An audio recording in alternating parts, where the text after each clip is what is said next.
Magandang hapon mga sukilab at syempre dahil uwian na yung mga bata o kumbaga sa amin retiran ha.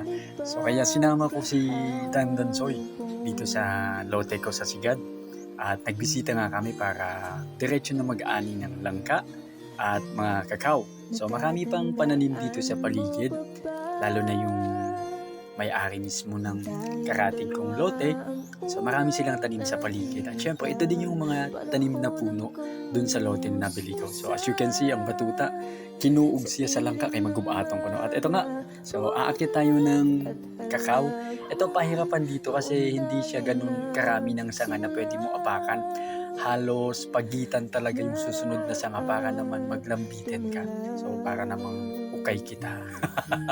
So ayun na nga nakikita nyo sa video, paakyat na ako at ang galing mag-video ng aking cameraman, syempre si Dandan yun. So ito kumukuha na tayo ng mga kakao. Ito hinog na to actually kasi yung nakuha namin ng mga dilaw na talaga medyo paahos na. Unlike dun sa verde pa o green pa na nagyayelo, yun yung talagang pinaka matatamis. So sabi namin mag-iipon kami ng buto ng kakao para ipapagiling namin sa bayan at gagawin naming tableya. So masarap tsokolate yon o kaya naman kahit papakin natin. So diba?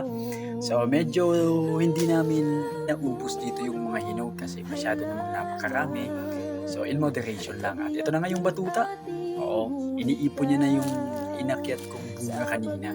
Kaya duty niya naman, siya naman yung may duty na magpunpun sa din ng mga kakao para ibutang sa butangan.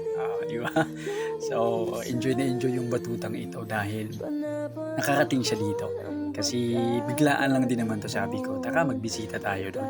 At ito na nga, as you can see on screen, tinatapos na ng batuta yung kanyang duty at ilalagay pa namin dito yung langka namin na kinuha doon.